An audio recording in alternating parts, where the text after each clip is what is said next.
1894. Dispõe sobre o Estatuto da Advocacia e a Ordem dos Advogados do Brasil, OAB. Este áudio é uma colaboração do seu amigo Antônio do Tribunal. Título 1.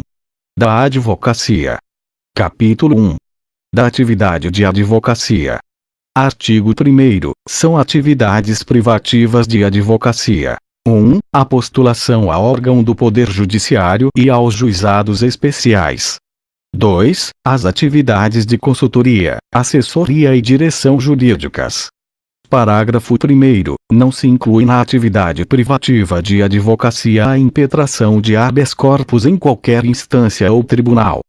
Parágrafo 2º. Os atos e contratos constitutivos de pessoas jurídicas, sob pena de nulidade, só podem ser admitidos a registro, nos órgãos competentes, quando visados por advogados. Parágrafo 3º. É vedada a divulgação de advocacia em conjunto com outra atividade. Artigo 2º. O advogado é indispensável à administração da justiça. Parágrafo 1º. No seu ministério privado, o advogado presta serviço público e exerce função social. Parágrafo 2º. No processo judicial, o advogado contribui, na postulação de decisão favorável ao seu constituinte, ao convencimento do julgador, e seus atos constituem munus público. Parágrafo 3º. No exercício da profissão, o advogado é inviolável por seus atos e manifestações, nos limites desta lei.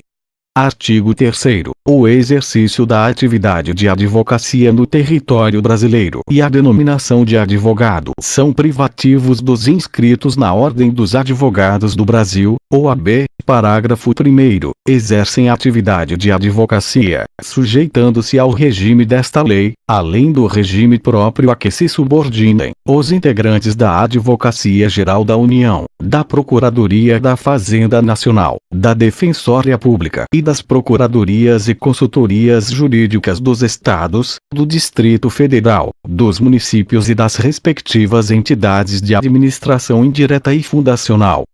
Parágrafo 2º. O estagiário de advocacia, regularmente inscrito, pode praticar os atos previstos no artigo 1º, na forma do regimento geral, em conjunto com advogado e sob responsabilidade deste.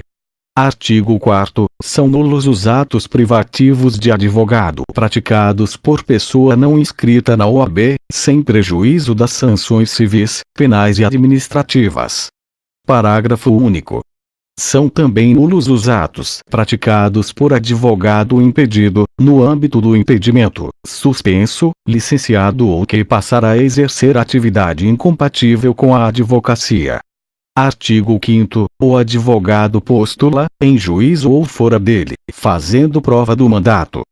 Parágrafo 1º. O advogado, afirmando urgência, pode atuar sem procuração, obrigando-se a apresentá-la no prazo de 15 dias, prorrogável por igual período.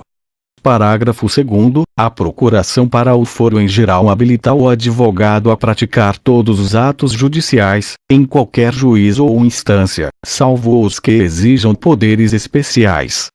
Parágrafo 3º. O advogado que renunciar ao mandato continuará, durante os 10 dias seguintes à notificação da renúncia, a representar o mandante, salvo se for substituído antes do término desse prazo. Capítulo 2. Dos direitos do advogado.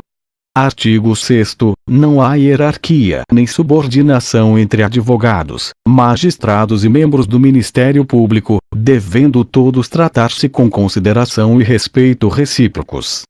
Parágrafo único. As autoridades, os servidores públicos e os serventuários da Justiça devem dispensar ao advogado, no exercício da profissão, tratamento compatível com a dignidade da advocacia e condições adequadas a seu desempenho. Artigo 7º. São direitos do advogado: 1. Exercer, com liberdade, a profissão em todo o território nacional. 2. A inviolabilidade de seu escritório ou local de trabalho, bem como de seus instrumentos de trabalho, de sua correspondência escrita, eletrônica, telefônica e telemática, desde que relativas ao exercício da advocacia. 3. Comunicar-se com seus clientes, pessoal e reservadamente, mesmo sem procuração, quando estes se acharem presos, detidos ou recolhidos em estabelecimentos civis ou militares, ainda que considerados incomunicáveis. 4. Ter a presença de representante da OAB, quando preso em flagrante, por motivo ligado ao exercício da advocacia, para a lavratura do auto respectivo, sob pena de nulidade e, nos demais casos, a comunicação expressa sessional da OAB. 5. Não ser recolhido preso, antes de sentença transitada em julgado, senão em sala de Estado Maior, com instalações e comodidades condignas, e, na sua falta, em prisão domiciliar. 6. Ingressar livremente. A. Nas salas de sessões dos tribunais, mesmo além dos cancelos que separam a parte reservada aos magistrados.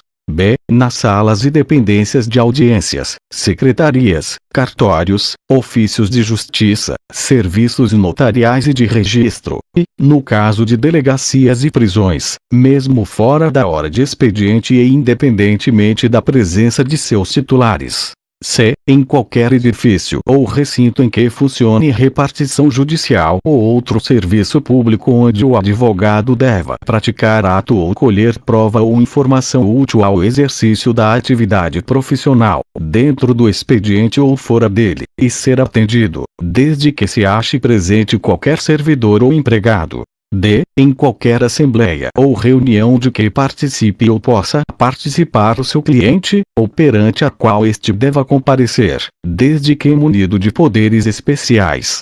7. Permanecer sentado ou em pé e retirar-se de quaisquer locais indicados no inciso anterior, independentemente de licença. 8. Dirigir-se diretamente aos magistrados nas salas e gabinetes de trabalho, independentemente de horário previamente marcado ou outra condição, observando-se a ordem de chegada. 10. Usar da palavra, pela ordem, em qualquer juízo ou tribunal, mediante intervenção sumária, para esclarecer equívoco ou dúvida surgida em relação a fatos, documentos ou afirmações que influam no julgamento, bem como para replicar acusação ou censura que lhe forem feitas. 11. Reclamar, verbalmente ou por escrito, perante qualquer juízo, tribunal ou autoridade, contra a inobservância de preceito de lei, regulamento ou regimento. 12. Falar, sentado ou em pé, em juízo, tribunal ou órgão de deliberação coletiva da administração pública ou do poder legislativo. 13. Examinar, em qualquer órgão dos poderes judiciário e legislativo, ou da administração pública em geral, autos de processos findos ou em andamento, mesmo sem procuração, quando não estejam sujeitos a sigilo, assegurada a obtenção de cópias, podendo tomar apontamentos. 14. Examinar, em qualquer instituição responsável por conduzir investigação, mesmo sem procuração, autos de flagrante e de investigações de qualquer natureza, findos ou em andamento, ainda que conclusos à autoridade, podendo copiar peças e tomar apontamentos, em meio físico ou digital. 15. Ter vista dos processos judiciais ou administrativos de qualquer natureza, em cartório ou na repartição competente, ou retirá-los pelos prazos legais. 16. Retirar autos de processos findos, mesmo sem procuração, pelo prazo de 10 dias. 17. Ser publicamente desagravado, quando ofendido no exercício da profissão ou em razão dela. 18. Usar os símbolos privativos da profissão de advogado. 19. Recusar-se a depor como testemunha em processo no qual funcionou ou deva funcionar, ou sobre fato relacionado com pessoa de quem seja ou foi advogado, mesmo quando autorizado ou solicitado pelo constituinte, bem como sobre fato que constitua sigilo profissional. 20. Retirar-se do recinto onde se encontre aguardando pregão para ato judicial, após 30 minutos do horário designado e ao qual ainda não tenha comparecido a autoridade que deva presidir a ele, mediante comunicação protocolizada em juízo. 21. Assistir a seus clientes investigados durante a apuração de infrações, sob pena de nulidade absoluta do respectivo interrogatório ou depoimento, subsequentemente, de todos os elementos investigatórios e probatórios dele decorrentes ou derivados, direta ou indiretamente, podendo, inclusive, no curso da respectiva apuração, a. Apresentar razões e quesitos. b. Vetado. Parágrafo 1º. Não se aplica o disposto nos incisos 15 e 16. 1. Aos processos sob regime de segredo de justiça. 2. Quando existirem nos autos documentos originais de difícil restauração ou ocorrer circunstância relevante que justifique a permanência dos autos no cartório, secretaria ou repartição, reconhecida pela autoridade em despacho motivado, proferido de ofício, mediante representação ou a requerimento da parte interessada. 3. Até o encerramento do processo, ao advogado que houver deixado de devolver os respectivos autos no prazo legal, e só o fizer depois de intimado. Parágrafo 2º. O advogado tem imunidade profissional, não constituindo injúria, difamação, puníveis qualquer manifestação de sua parte, no exercício de sua atividade, em juízo ou fora dele, sem prejuízo das sanções disciplinares perante a OAB, pelos excessos que cometer. Parágrafo 3º. O advogado somente poderá ser preso em flagrante, por motivo de exercício da profissão, em caso de crime inafiançável, observado o disposto no inciso 4 deste artigo. Parágrafo 4º. O Poder Judiciário e o Poder Executivo devem instalar, em todos os juizados, fóruns, tribunais, delegacias de polícia e presídios, salas especiais permanentes para os advogados, com uso assegurados à OAB. Parágrafo 5º. No caso de ofensa inscrito na OAB, no exercício da profissão ou de cargo ou função de órgão da OAB, o Conselho competente deve promover o desagravo público do ofendido, sem prejuízo da responsabilidade criminal em que incorrer o infrator. Parágrafo 6º. Presentes indícios de autoria e materialidade da prática de crime por parte de advogado, a autoridade judiciária competente poderá decretar a quebra da inviolabilidade de que trata o inciso 2 do caput deste artigo, em decisão motivada, expedindo mandado de busca e apreensão, específico e pormenorizado, a ser cumprido na presença de representante da OAB, sendo, em qualquer hipótese, vedada a utilização dos documentos, das mídias e dos objetos pertencentes a clientes do advogado averiguado, bem como dos demais instrumentos de trabalho que contenham informações sobre clientes. Parágrafo 7º. A ressalva constante do parágrafo 6º deste artigo não se estende a clientes do advogado averiguado que estejam sendo formalmente investigados como seus partícipes ou coautores pela prática do mesmo crime que deu causa à quebra da inviolabilidade. Parágrafo 8º. Vetado. Parágrafo 9º. Vetado. Parágrafo 10. Nos autos sujeitos a sigilo, deve o advogado apresentar procuração para o exercício dos direitos de que trata o inciso 14. Parágrafo 11. No caso previsto no inciso 14, a autoridade competente poderá delimitar o acesso do advogado aos elementos de prova relacionados a diligências em andamento e ainda não documentados nos autos, quando houver risco de comprometimento da eficiência, da eficácia ou da finalidade das diligências. Parágrafo 12. A inobservância aos direitos estabelecidos no inciso 14, o fornecimento incompleto de autos ou o fornecimento de autos em que houve a retirada de peças já incluídas no caderno investigativo implicará responsabilização criminal e funcional por abuso de autoridade do responsável que impedir o acesso do advogado com o intuito de prejudicar o exercício da defesa, sem prejuízo do direito subjetivo do advogado de requerer acesso aos autos ao juiz competente. Artigo 7º. A. São direitos da advogada. 1. Gestante. A. Entrada em tribunais sem ser submetida a detectores de metais e aparelhos de raio-x. B. Reserva de vaga em garagens dos fóruns dos tribunais.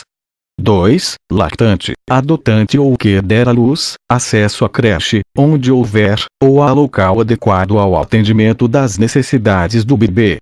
3. Gestante, lactante, adotante ou que der à luz, preferência na ordem das sustentações orais e das audiências a serem realizadas a cada dia, mediante comprovação de sua condição. 4. Adotante ou que der à luz, suspensão de prazos processuais quando for a única patrona da causa, desde que haja notificação por escrito ao cliente.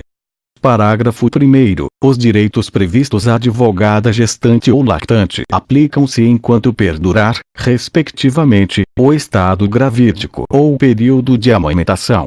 Parágrafo 2º. Os direitos assegurados nos incisos 2 e 3 deste artigo à advogada adotante ou que der à luz serão concedidos pelo prazo previsto no artigo 392 do Decreto-Lei nº 5.452, de 1º de maio de 1943, Consolidação das Leis do Trabalho. Parágrafo 3. O direito assegurado no inciso 4 deste artigo à advogada adotante ou que der à luz será concedido pelo prazo previsto no parágrafo 6º do artigo 313 da Lei nº 13.105, de 16 de março de 2015, Código de Processo Civil. Capítulo 3. Da inscrição. Artigo 8º. Para a inscrição como advogado é necessário: 1. Capacidade civil. 2. Diploma ou certidão de graduação em Direito, obtido em instituição de ensino oficialmente autorizada e credenciada. 3. Título de eleitor e quitação do serviço militar, se brasileiro. 4. Aprovação em exame de ordem. 5. Não exercer atividade incompatível com a advocacia. 6. Idoneidade moral. 7. Prestar compromisso perante o Conselho. Parágrafo 1º. O exame da ordem é regulamentado em provimento do Conselho Federal da OAB. Parágrafo 2º. O estrangeiro ou brasileiro, quando não graduado em Direito no Brasil, deve fazer prova do título de graduação, obtido em instituição estrangeira, devidamente revalidado, além de atender aos demais requisitos previstos neste artigo. Parágrafo 3º. A inidoneidade moral, suscitada por qualquer pessoa, deve ser declarada mediante decisão que obtenha no mínimo 2/3 dos votos de todos os membros do Conselho competente, em procedimento que observe os termos do processo disciplinar. Parágrafo 4º. Não atende ao requisito de idoneidade moral aquele que tiver sido condenado por crime infamante, salvo reabilitação judicial. Artigo 9º. Para a inscrição como estagiário é necessário: 1. Preencher os requisitos mencionados nos incisos 1, 3, 5, 6 e 7 do artigo 8º. 2. Ter sido admitido em estágio profissional de advocacia. Parágrafo 1º. O estágio profissional de advocacia, com duração de 2 anos, realizado nos últimos anos do curso jurídico, pode ser mantido pelas respectivas instituições de ensino superior pelos conselhos da OAB, ou por setores, órgãos jurídicos e escritórios de advocacia credenciados pela OAB, sendo obrigatório o estudo deste Estatuto e do Código de Ética e Disciplina. Parágrafo 2º. A inscrição do estagiário é feita no Conselho Sessional em cujo território se localize seu curso jurídico. Parágrafo 3º. O aluno de curso jurídico que exerça atividade incompatível com a advocacia pode frequentar o estágio ministrado pela respectiva instituição de ensino superior, para fins de aprendizagem, vedada a inscrição na OAB. Parágrafo 4º. O estágio profissional poderá ser cumprido por bacharel em Direito que queira se inscrever na ordem. Artigo 10. A inscrição principal do advogado deve ser feita no Conselho Sessional em cujo território pretende estabelecer o seu domicílio profissional, na forma do Regulamento Geral. Parágrafo 1º. Considera-se domicílio profissional a sede principal da atividade de advocacia, prevalecendo, na dúvida, o domicílio da pessoa física do advogado. Parágrafo 2º. Além da principal, o advogado deve promover a inscrição suplementar nos conselhos sessionais em cujos territórios passar a exercer habitualmente a profissão, considerando-se habitualidade a intervenção judicial que exceder de 5 causas por ano. Parágrafo 3º. No caso de mudança efetiva de domicílio profissional para outra unidade federativa, deve o advogado requerer a transferência de sua inscrição para o conselho sessional correspondente. Parágrafo 4º. O Conselho Sessional deve suspender o pedido de transferência ou de inscrição suplementar, ao verificar a existência de vício ou ilegalidade na inscrição principal, contra ela representando ao Conselho Federal. Artigo 11. Cancela-se a inscrição do profissional que 1. Assim o requerer. 2. Sofrer penalidade de exclusão. 3. Falecer. 4. Passar a exercer, em caráter definitivo, atividade incompatível com a advocacia. 5. Perder qualquer um dos requisitos necessários para a inscrição. Parágrafo 1º. Ocorrendo uma das hipóteses dos incisos 2, 3 e 4, o cancelamento deve ser promovido, de ofício, pelo Conselho competente ou em virtude de comunicação por qualquer pessoa. Parágrafo 2º. Na hipótese de novo pedido de inscrição, que não restaura o número de inscrição anterior, deve o interessado fazer prova dos requisitos dos incisos 1, 5, 6 e 7 do artigo 8º. Parágrafo 3º. Na hipótese do inciso 2 deste artigo, o novo pedido de inscrição também deve ser acompanhado de provas de reabilitação. Artigo 12. Licencia-se o profissional que 1. Assim o requerer, por motivo justificado. 2. Passar a exercer, em caráter temporário, atividade incompatível com o exercício da advocacia. 3. Sofrer doença mental considerada curável. Artigo 13. O documento de identidade profissional, na forma prevista no Regulamento Geral, é de uso obrigatório no exercício da atividade de advogado ou de estagiário e constitui prova de identidade civil para todos os fins legais. Artigo 14. É obrigatória a indicação do nome e do número de inscrição em todos os documentos assinados pelo advogado, no exercício de sua atividade. Parágrafo único.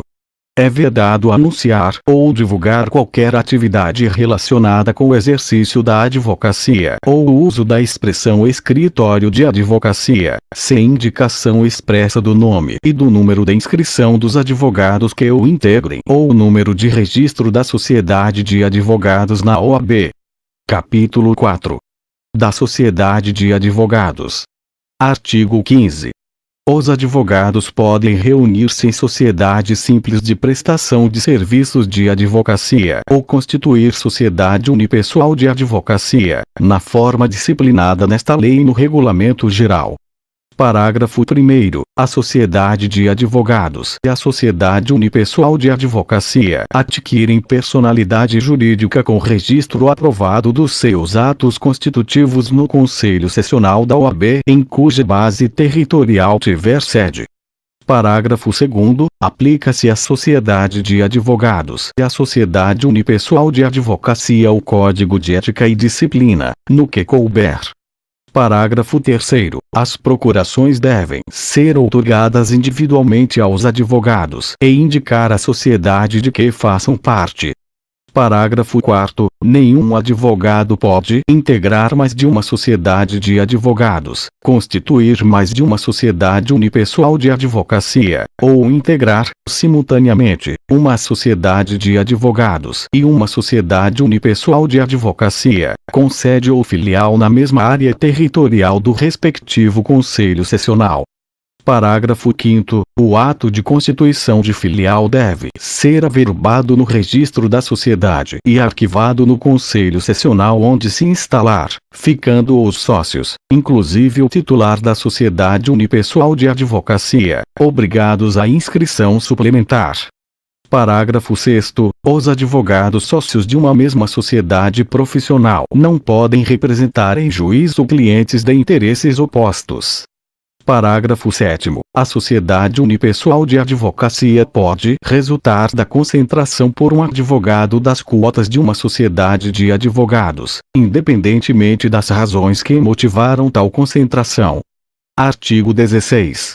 Não são admitidas a registro, nem podem funcionar todas as espécies de sociedades de advogados que apresentem forma ou características de sociedade empresária, que adotem denominação de fantasia, que realizem atividades estranhas à advocacia, que incluam como sócio ou titular de sociedade unipessoal de advocacia pessoa não inscrita como advogado ou totalmente proibida de advogar.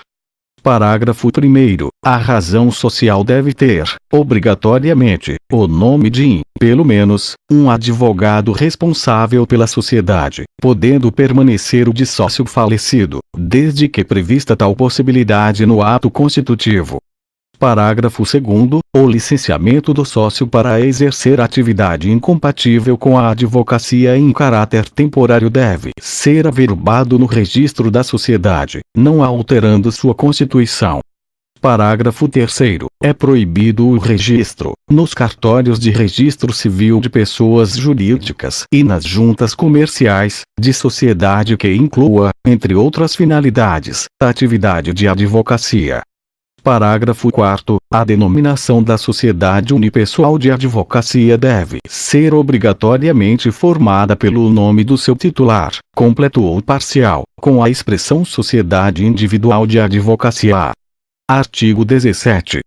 Além da sociedade, o sócio e o titular da sociedade individual de advocacia respondem subsidiária e ilimitadamente pelos danos causados aos clientes por ação ou omissão no exercício da advocacia, sem prejuízo da responsabilidade disciplinar em que possam incorrer. Capítulo 5. Do advogado empregado. Artigo 18. A relação de emprego, na qualidade de advogado, não retira a isenção técnica nem reduz a independência profissional inerentes à advocacia. Parágrafo único. O advogado empregado não está obrigado à prestação de serviços profissionais de interesse pessoal dos empregadores, fora da relação de emprego. Artigo 19. O salário mínimo profissional do advogado será fixado em sentença normativa, salvo se ajustado em acordo ou convenção coletiva de trabalho. Artigo 20. A jornada de trabalho do advogado empregado, no exercício da profissão, não poderá exceder a duração diária de 4 horas contínuas e a de 20 horas semanais, salvo acordo ou convenção coletiva ou em caso de dedicação exclusiva. Parágrafo 1º. Para efeitos deste artigo, considera-se como período de trabalho o tempo em que o advogado estiver à disposição do empregador, aguardando ou executando ordens, no seu escritório ou em atividades externas, sendo-lhe reembolsadas as despesas feitas com transporte, hospedagem e alimentação. Parágrafo 2º. As horas trabalhadas que excederem a jornada normal são remuneradas por um adicional não inferior a 100% sobre o valor da hora normal, mesmo havendo contrato escrito. Parágrafo 3º. As horas trabalhadas no período das 20 horas de um dia até as 5 horas do dia seguinte são remuneradas como noturnas, acrescidas do adicional de 25%. Artigo 21. Nas causas em que for parte o empregador, ou pessoa por este representada, os honorários de sucumbência são devidos aos advogados empregados. Parágrafo único. Os honorários de sucumbência, percebidos por advogado empregado de sociedade de advogados são partilhados entre ele e a empregadora, na forma estabelecida em acordo. Capítulo 6. Dos honorários advocatícios. Artigo 22. A prestação de serviço profissional assegura aos inscritos na OAB o direito aos honorários convencionados, aos fixados por arbitramento judicial e aos de sucumbência.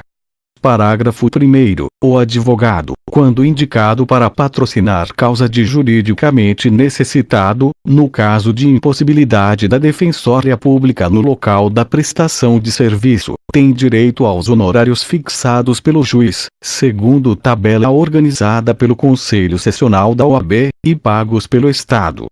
Parágrafo 2º. Na falta de estipulação ou de acordo, os honorários são fixados por arbitramento judicial, em remuneração compatível com o trabalho e o valor econômico da questão, não podendo ser inferiores aos estabelecidos na tabela organizada pelo Conselho Sessional da OAB.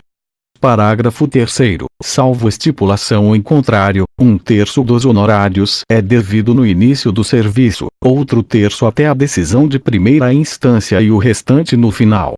Parágrafo 4º. Se o advogado fizer juntar aos autos o seu contrato de honorários antes de expedir-se o mandado de levantamento ou precatório, o juiz deve determinar que eles sejam pagos diretamente, por dedução da quantia a ser recebida pelo constituinte, salvo se este provar que já os pagou. Parágrafo 5º. O disposto neste artigo não se aplica quando se tratar de mandato outorgado por advogado para defesa em processo oriundo de ato ou omissão praticada no exercício da profissão. Artigo 23. Os honorários incluídos na condenação, por arbitramento ou sucumbência, pertencem ao advogado, tendo este direito autônomo para executar a sentença nesta parte, podendo requerer que o precatório, quando necessário, seja expedido em seu favor. Artigo 24. A decisão judicial que fixar ou arbitrar honorários e o contrato escrito que os estipular são títulos executivos e constituem crédito privilegiado na falência, concordata, concurso de credores, insolvência civil e liquidação extrajudicial. Parágrafo 1º. A execução dos honorários pode ser promovida nos mesmos autos da ação em que tenha atuado o advogado, se assim lhe convier. Parágrafo 2º. Na hipótese de falecimento ou incapacidade civil do advogado, os honorários de sucumbência, proporcionais ao trabalho realizado, são recebidos por seus sucessores ou representantes legais. Parágrafo 4º. O acordo feito pelo cliente do advogado e a parte contrária, salvo a aquiescência do profissional, não lhe prejudica os honorários, quer os convencionados, quer os concedidos por sentença. Artigo 25. Prescreve em 5 anos a ação de cobrança de honorários de advogado, contado prazo: 1. Do vencimento do contrato, se houver. 2. Do trânsito em julgado da decisão que os fixar. 3. Da ultimação do serviço extrajudicial. 4. Da desistência ou transação. 5. Da renúncia ou revogação do mandato. Artigo 25-A. Prescreve em 5 anos a ação de prestação de contas pelas quantias recebidas pelo advogado de seu cliente, ou de terceiros por conta dele. Artigo 34, 21. Artigo 26. O advogado subestabelecido, com reserva de poderes, não pode cobrar honorário sem a intervenção daquele que lhe conferiu o subestabelecimento. Capítulo 7. Das incompatibilidades e impedimentos. Artigo 27. A incompatibilidade determina a proibição total, e o impedimento, a proibição parcial do exercício da advocacia. Artigo 28. A advocacia é incompatível, mesmo em causa própria, com as seguintes atividades: 1. Chefe do Poder Executivo e membros da Mesa do Poder Legislativo e seus substitutos legais. 2. Membros de órgãos do Poder Judiciário, do Ministério Público, dos tribunais e conselhos de contas, dos juizados especiais, da Justiça de Paz, juízes classistas, bem como de todos os que exerçam função de julgamento em órgãos de deliberação coletiva da administração pública direta e indireta.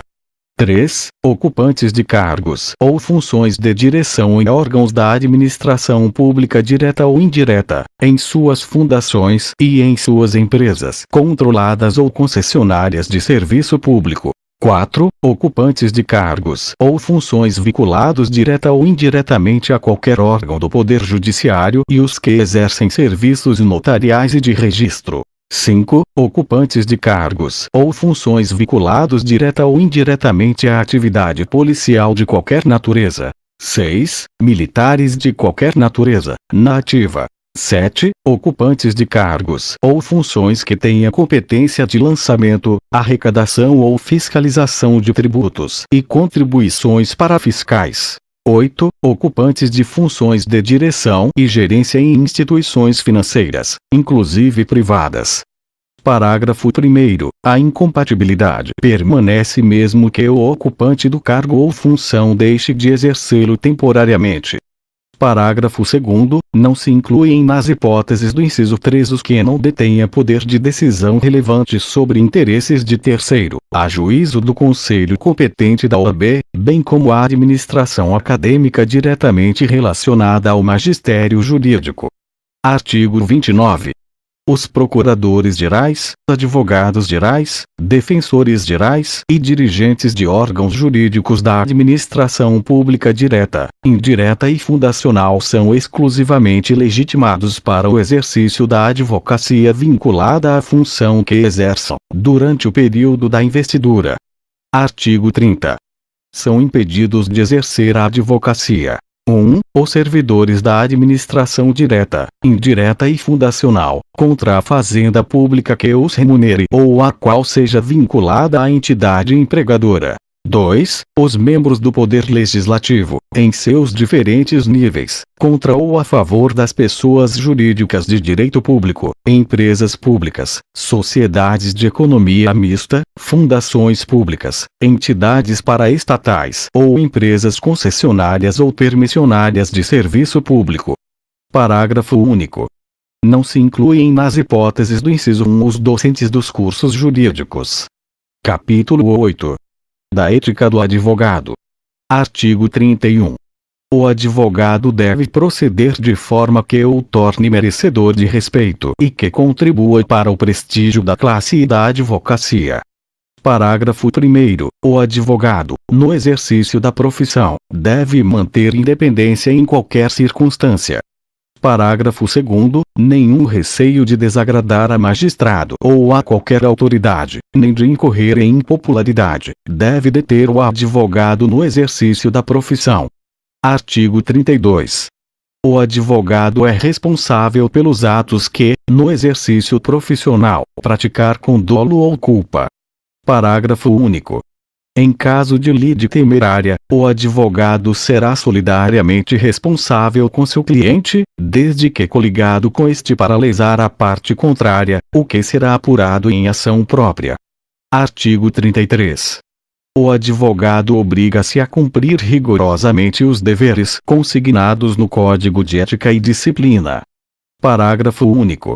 O Código de Ética e Disciplina regula os deveres do advogado para com a comunidade, o cliente, o outro profissional e, ainda, a publicidade, a recusa do patrocínio, o dever de assistência jurídica, o dever geral de urbanidade e os respectivos procedimentos disciplinares. Capítulo 9. Das infrações e sanções disciplinares. Artigo 34.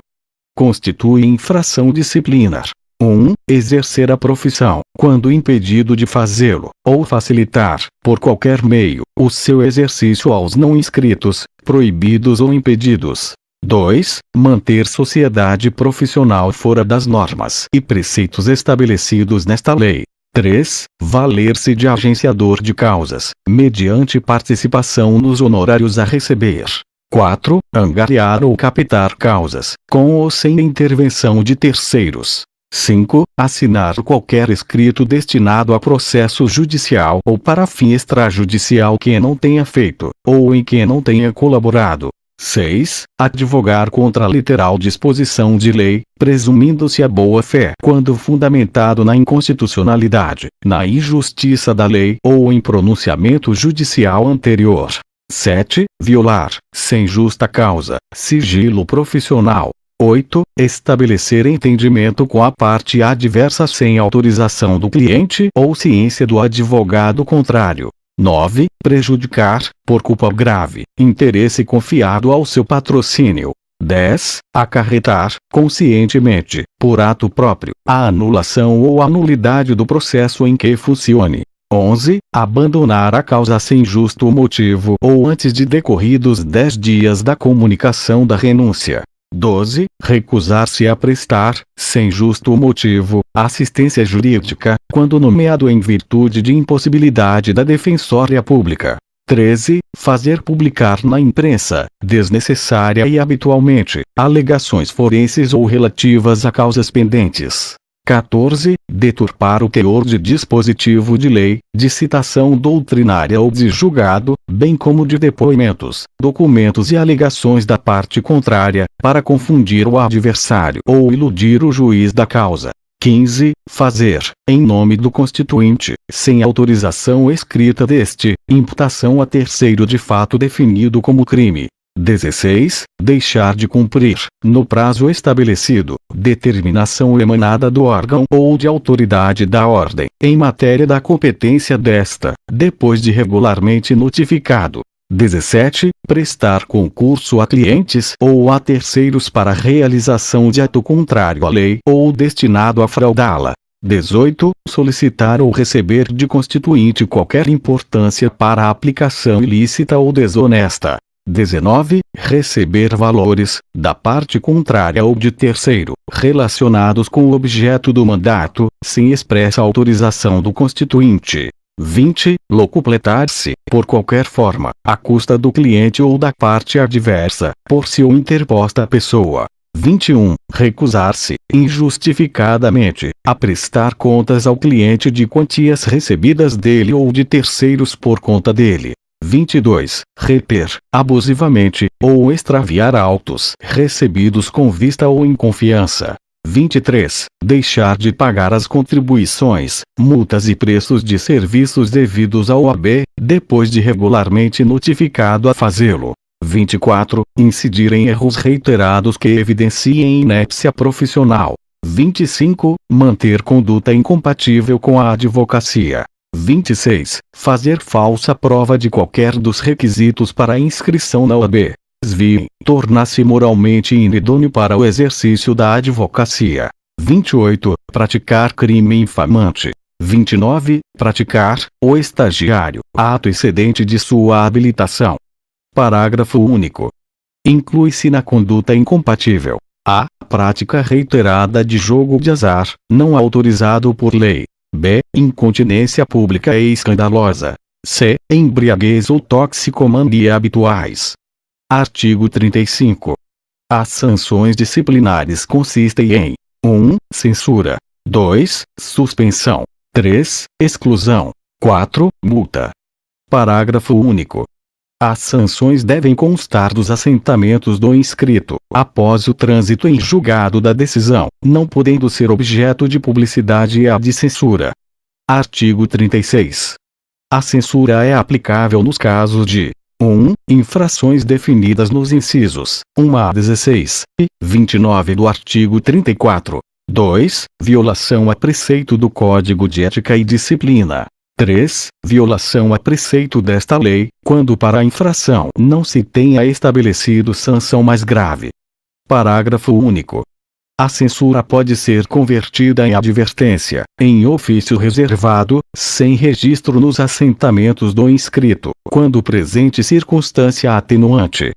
Artigo 37. A suspensão é aplicável nos casos de 1. Infrações definidas nos incisos 17 a 25 do artigo 34. 2. Reincidência em infração disciplinar. Parágrafo 1º. A suspensão acarreta ao infrator a interdição do exercício profissional, em todo o território nacional, pelo prazo de 30 dias a 12 meses, de acordo com os critérios de individualização previstos neste capítulo. Parágrafo 2º. Nas hipóteses dos incisos 21 e 23 do artigo 34, a suspensão perdura até que satisfaça integralmente a dívida, inclusive com correção monetária.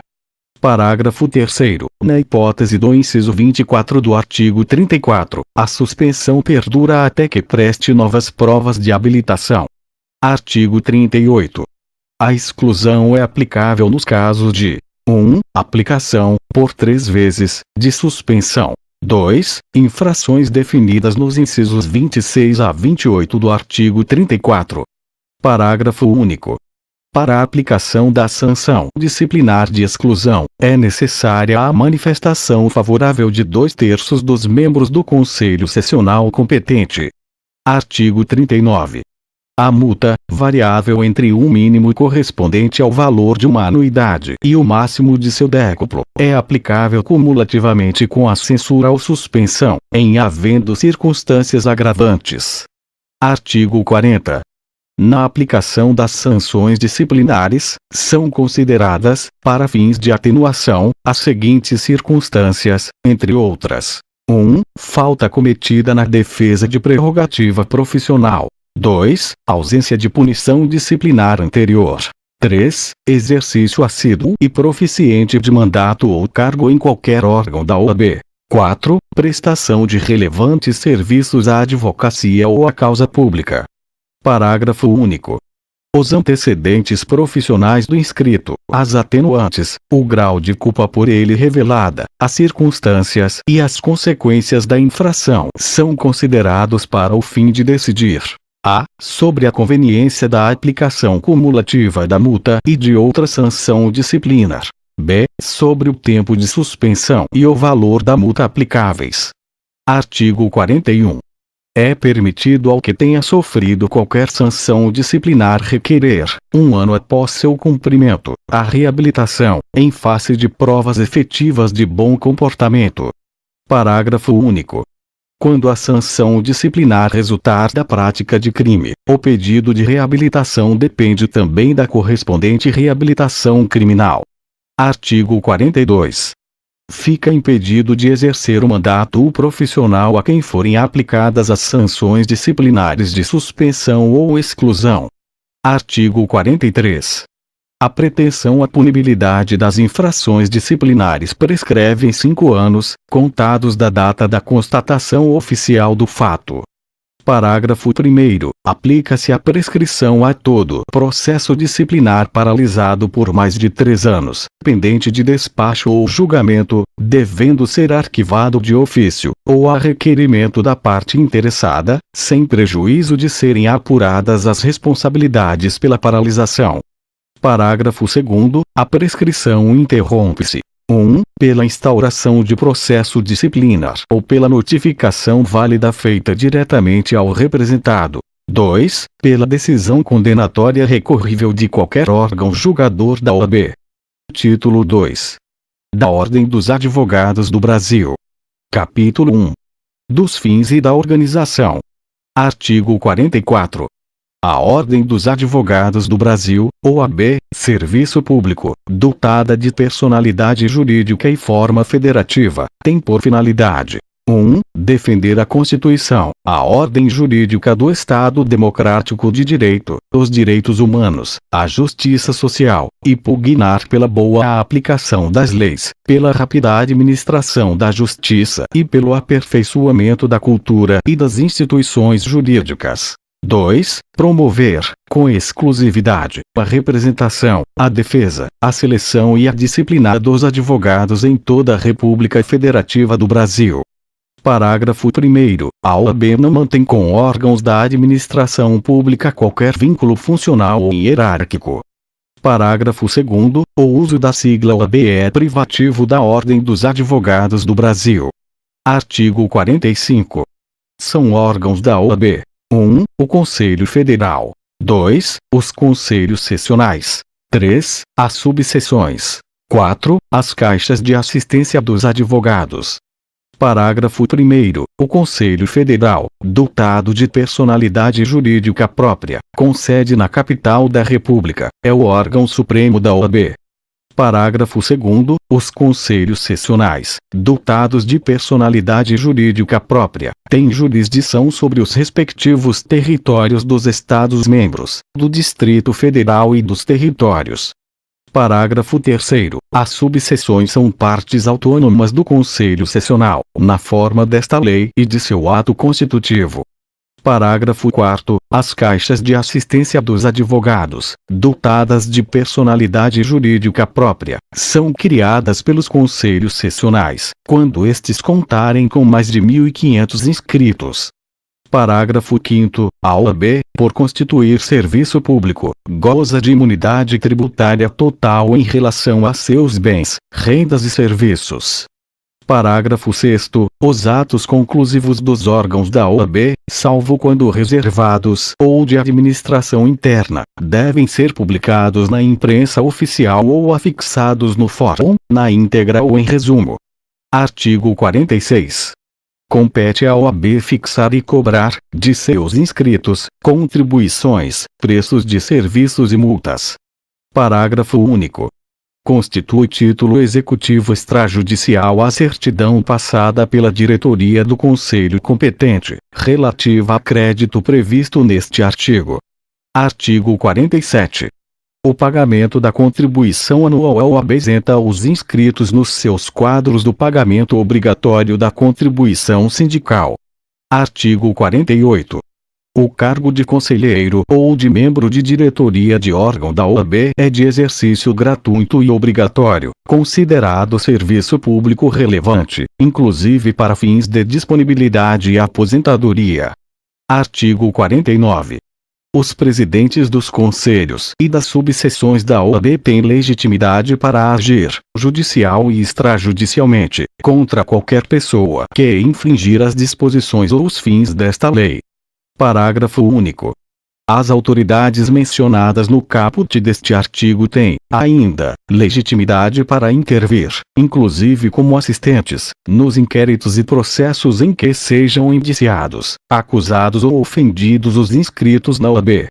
Artigo 50.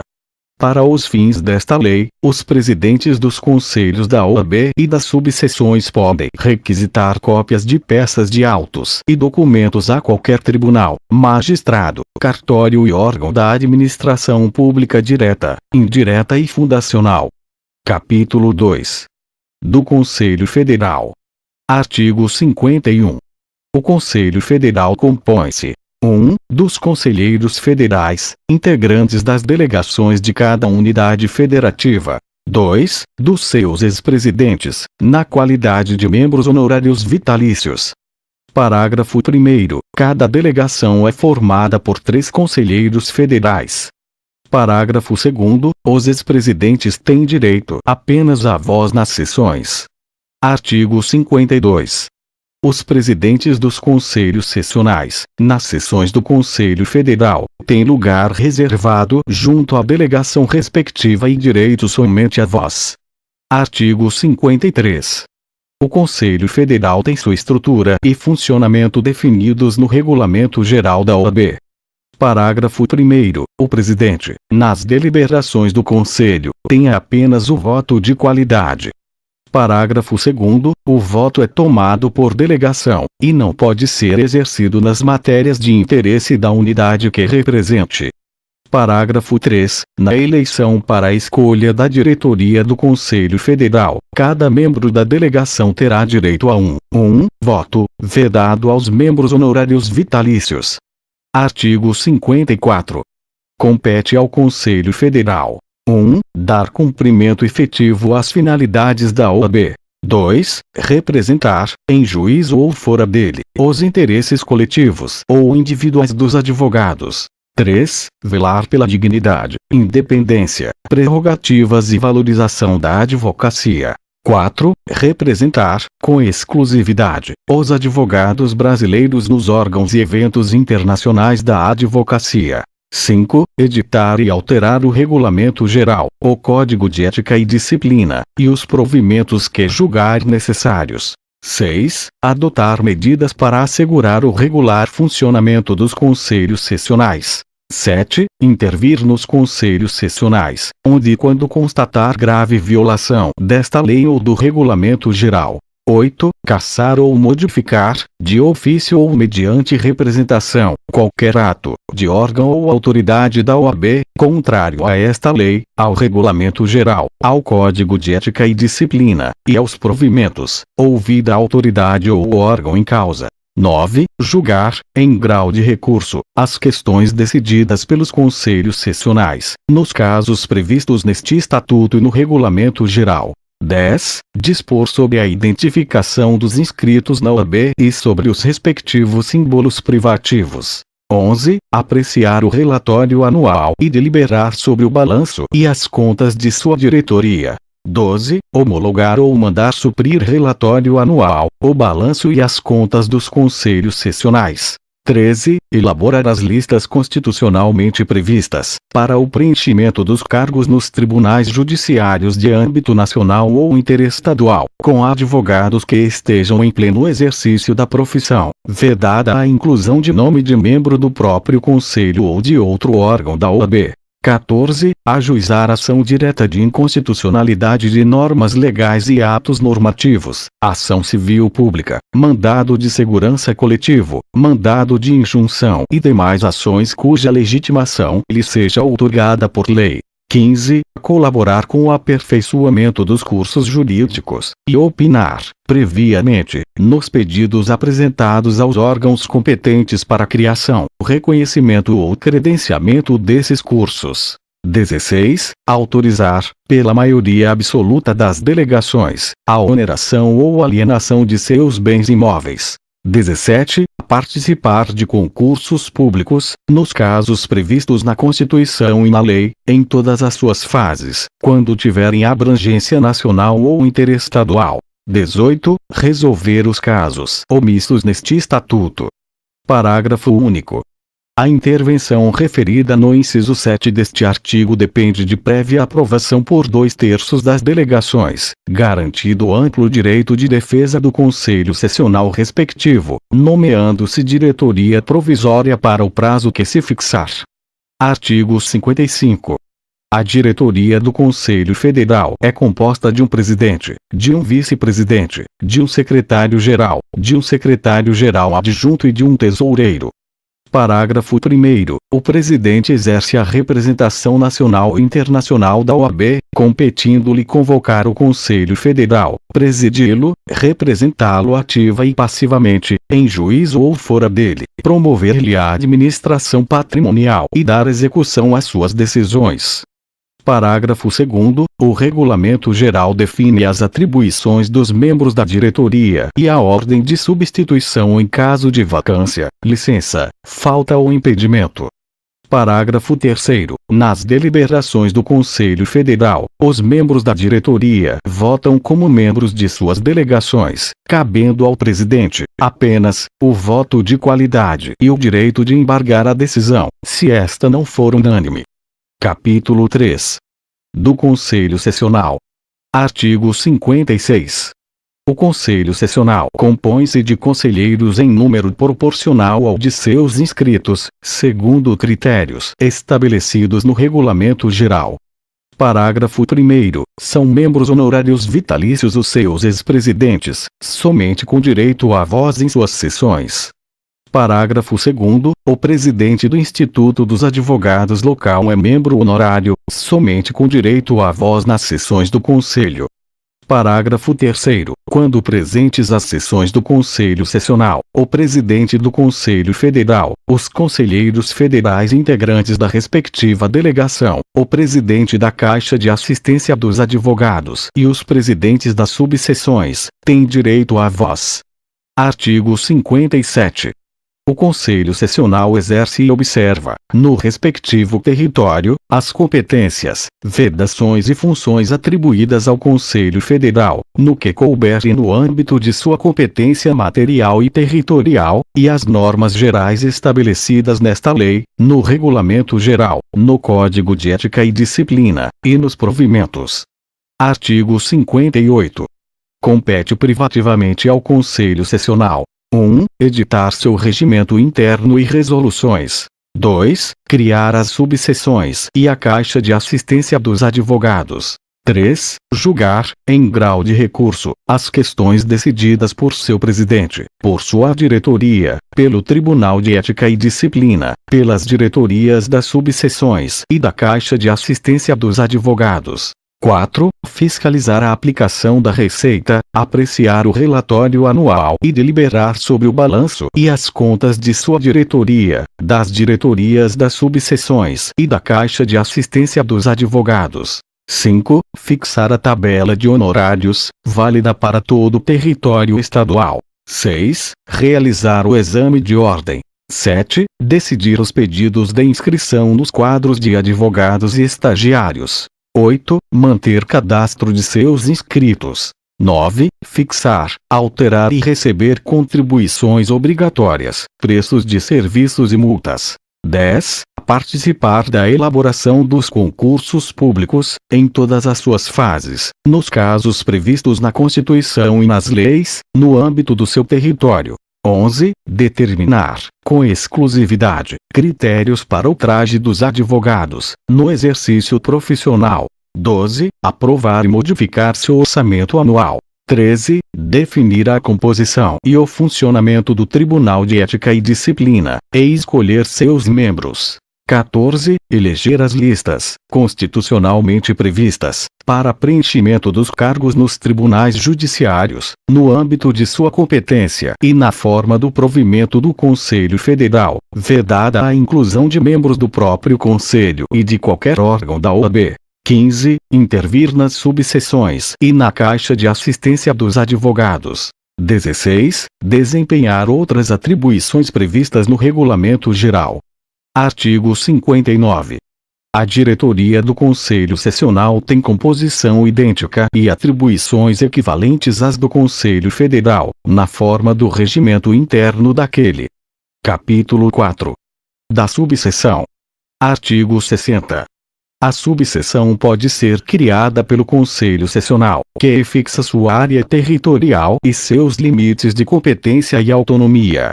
Parágrafo 1º. A área territorial da subseção pode abranger um ou mais municípios, ou parte de município, inclusive da capital do estado, contando com um mínimo de 15 advogados, nela profissionalmente domiciliados.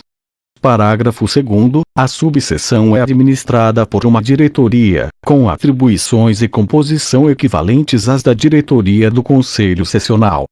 Parágrafo 3º. Havendo mais de 100 advogados, a subseção pode ser integrada, também, por um conselho em número de membros fixado pelo Conselho Sessional.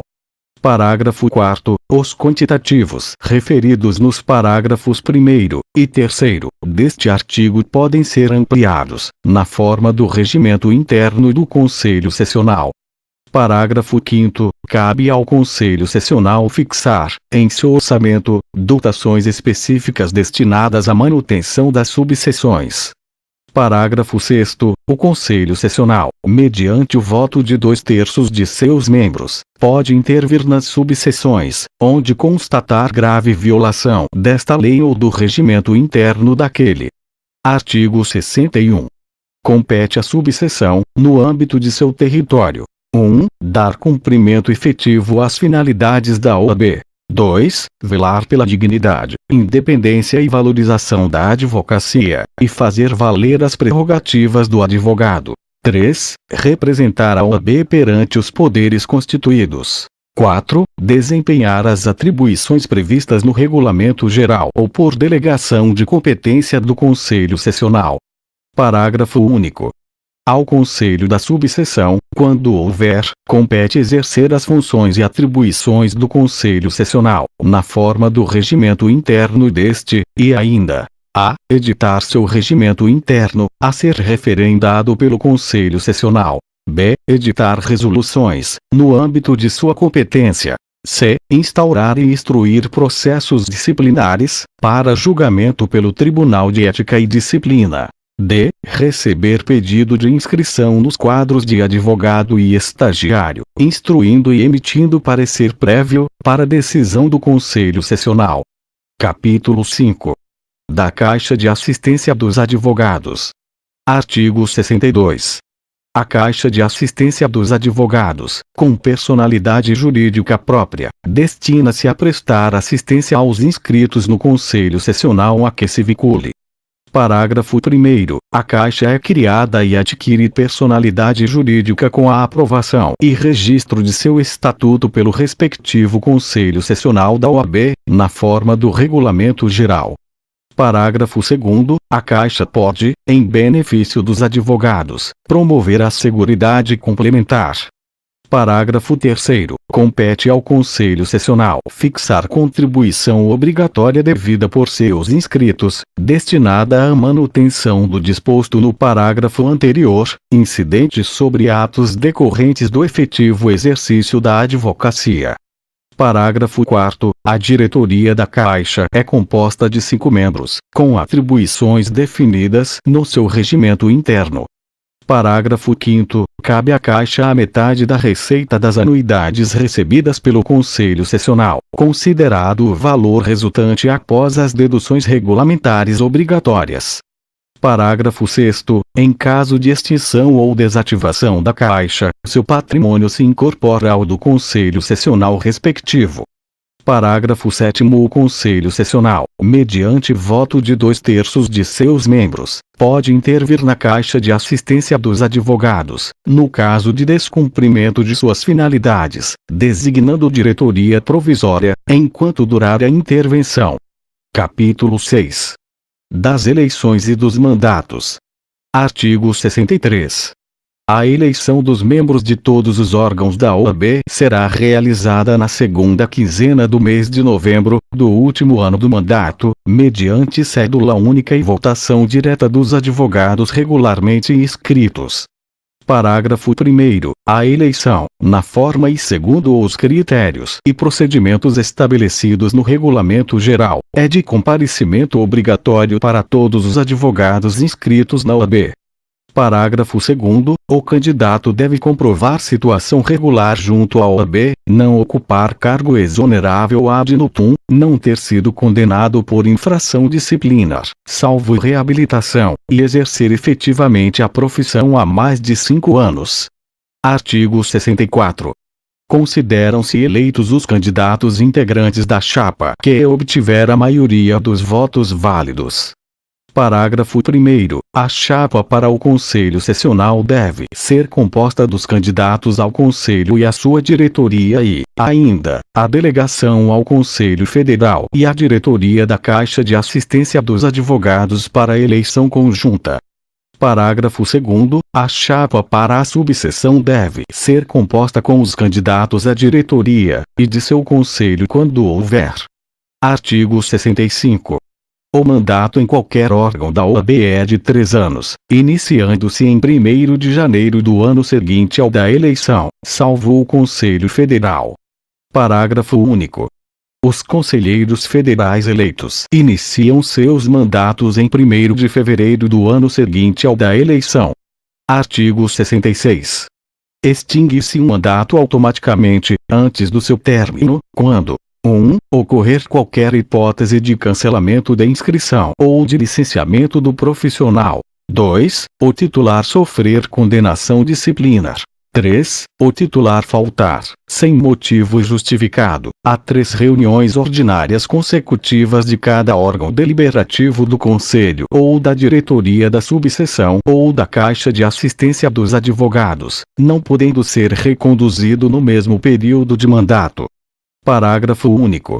Extinto qualquer mandato, nas hipóteses deste artigo, cabe ao Conselho Sessional escolher o substituto, caso não haja suplente. Artigo 67. A eleição da diretoria do Conselho Federal, que tomará posse no dia 1º de fevereiro, obedecerá às seguintes regras. 1. Será admitido o registro, junto ao Conselho Federal, de candidatura à presidência, desde 6 meses até 1 mês antes da eleição. 2. O requerimento de registro deverá vir acompanhado do apoiamento de, no mínimo, 6 conselhos sessionais. 3. Até 1 mês antes das eleições, deverá ser requerido o registro da chapa completa, sob pena de cancelamento da candidatura respectiva. 4. No dia 31 de janeiro do ano seguinte ao da eleição, o Conselho Federal elegerá, em reunião presidida pelo conselheiro mais antigo, por voto secreto e para mandato de 3 anos, sua diretoria, que tomará posse no dia seguinte. 5. Será considerada eleita a chapa que obtiver maioria simples dos votos dos conselheiros federais, presente a metade mais 1 de seus membros. Parágrafo único. Com exceção do candidato a presidente, os demais integrantes da chapa deverão ser conselheiros federais eleitos. Título 3. Do processo na OAB. Capítulo 1. Disposições gerais. Artigo 68. Salvo disposição em contrário, aplicam-se subsidiariamente ao processo disciplinar as regras da legislação processual penal comum e, aos demais processos, as regras gerais do procedimento administrativo comum e da legislação processual civil, nessa ordem. Artigo 69. Todos os prazos necessários à manifestação de advogados, estagiários e terceiros, nos processos em geral da OAB, são de 15 dias, inclusive para interposição de recursos. Parágrafo 1º. Nos casos de comunicação por ofício reservado, ou de notificação pessoal, o prazo se conta a partir do dia útil imediato ao da notificação do recebimento. Parágrafo 2º. Nos casos de publicação na imprensa oficial do ato ou da decisão, o prazo inicia-se no primeiro dia útil seguinte. Capítulo 2. Do processo disciplinar. Artigo 70. O poder de punir disciplinarmente os inscritos na OAB compete exclusivamente ao Conselho Sessional em cuja base territorial tenha ocorrido a infração, salvo se a falta for cometida perante o Conselho Federal.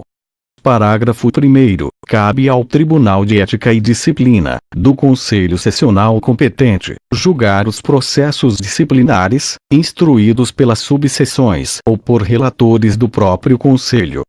Parágrafo 2º. A decisão condenatória e irrecorrível deve ser imediatamente comunicada ao Conselho Sessional onde o representado tem a inscrição principal, para constar dos respectivos assentamentos. Parágrafo 3º. O Tribunal de Ética e Disciplina do Conselho onde o acusado tem a inscrição principal pode suspendi-lo preventivamente, em caso de repercussão prejudicial à dignidade da advocacia, depois de ouvi-lo em sessão especial para a qual deve ser notificado a comparecer, salvo se não atender à notificação. Neste caso, o processo disciplinar deve ser concluído no prazo máximo de 90 dias. Artigo 71. A jurisdição disciplinar não exclui a comum e, quando o fato constituir crime ou contravenção, deve ser comunicado às autoridades competentes. Artigo 72.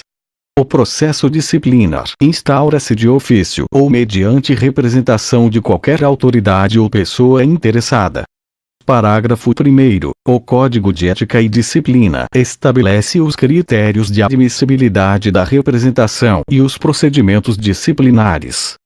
Parágrafo 2º. O processo disciplinar tramita em sigilo, até o seu término, só tendo acesso às suas informações as partes, seus defensores e a autoridade judiciária competente. Artigo 73. Recebida a representação, o presidente deve designar relator, a quem compete a instrução do processo e o oferecimento de parecer preliminar a ser submetido ao Tribunal de Ética e Disciplina. Parágrafo 1º. Ao representado deve ser assegurado amplo direito de defesa, podendo acompanhar o processo em todos os termos, pessoalmente ou por intermédio de procurador, oferecendo defesa prévia após ser notificado, razões finais após a instrução e defesa oral perante o Tribunal de Ética e Disciplina, por ocasião do julgamento. Parágrafo 2º. Se, após a defesa prévia, o relator se manifestar pelo indeferimento liminar da representação, este deve ser decidido pelo presidente do Conselho Sessional, para determinar seu arquivamento. Parágrafo 3º. O prazo para defesa prévia pode ser prorrogado por motivo irrelevante, a juízo do relator. Parágrafo 4º. Se o representado não for encontrado, ou for rével, o presidente do Conselho ou da subseção deve designar-lhe defensor dativo. Parágrafo 5º. É também permitida a revisão do processo disciplinar, por erro de julgamento ou por condenação baseada em falsa prova. Artigo 74. O Conselho Sessional pode adotar as medidas administrativas e judiciais pertinentes, objetivando a que o profissional suspenso ou excluído devolva os documentos de identificação. Capítulo 3. Dos recursos. Artigo 75. Cabe recurso ao Conselho Federal de todas as decisões definitivas proferidas pelo Conselho Sessional, quando não tenham sido unânimes ou, sendo unânimes, contrariem esta lei, decisão do Conselho Federal ou de outro Conselho Sessional e, ainda, o Regulamento Geral, o Código de Ética e Disciplina e os provimentos. Parágrafo único. Além dos interessados, o presidente do Conselho Sessional é legitimado a interpor o recurso referido neste artigo. Artigo 76. Cabe recurso ao Conselho Sessional de todas as decisões proferidas por seu presidente, pelo Tribunal de Ética e Disciplina, ou pela diretoria da subseção ou da Caixa de Assistência dos Advogados. Artigo 77. Todos os recursos têm efeito suspensivo, exceto quando tratarem de eleições. Artigos 63 e seguintes, de suspensão preventiva decidida pelo Tribunal de Ética e Disciplina, e de cancelamento da inscrição obtida com falsa prova. Parágrafo único. O Regulamento Geral disciplina o cabimento de recursos específicos, no âmbito de cada órgão julgador. Título 4. Das disposições gerais e transitórias. Artigo 78. Cabe ao Conselho Federal da OAB, por deliberação de 2/3, pelo menos, das delegações, editar o regulamento geral deste Estatuto, no prazo de 6 meses, contados da publicação desta lei. Artigo 79. Aos servidores da OAB, aplica-se o regime trabalhista.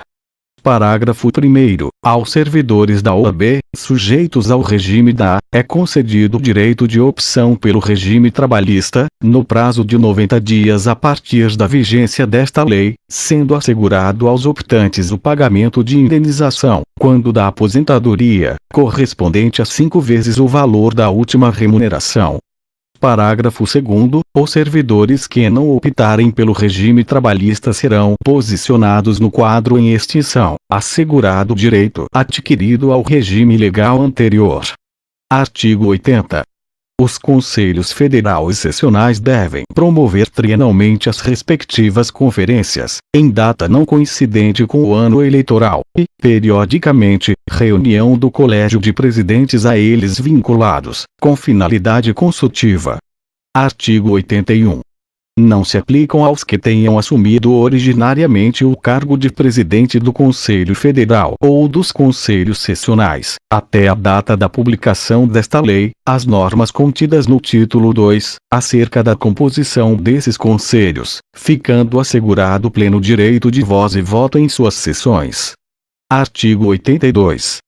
Aplicam-se as alterações previstas nesta lei, quanto a mandatos, eleições, composição e atribuições dos órgãos da OAB, a partir do término do mandato dos atuais membros, devendo os Conselhos Federal e Sessionais disciplinarem os respectivos procedimentos de adaptação. Parágrafo único. Os mandatos dos membros dos órgãos da OAB, eleitos na primeira eleição sob a vigência desta lei, e na forma do capítulo 6 do título 2, terão início no dia seguinte ao término dos atuais mandatos, encerrando-se em 31 de dezembro do terceiro ano do mandato e em 31 de janeiro do terceiro ano do mandato, neste caso com relação ao Conselho Federal. Artigo 83. Não se aplica o disposto no artigo 28, inciso 2, desta lei, aos membros do Ministério Público que, na data de promulgação da Constituição, se incluam na previsão do artigo 29, parágrafo 3º, do seu ato das disposições constitucionais transitórias. Artigo 84. O estagiário, inscrito no respectivo quadro, fica dispensado do exame de ordem, desde que comprove, em até 2 anos da promulgação desta lei, o exercício e resultado do estágio profissional ou a conclusão, com aproveitamento, do estágio de prática forense e organização judiciária, realizado junto à respectiva faculdade, na forma da legislação em vigor. Artigo 85. O Instituto dos Advogados Brasileiros e as instituições a ele filiadas têm qualidade para promover perante a OAB o que julgarem do interesse dos advogados em geral ou de qualquer dos seus membros. Artigo 86. Esta lei entra em vigor na data de sua publicação. Acredite, você é capaz.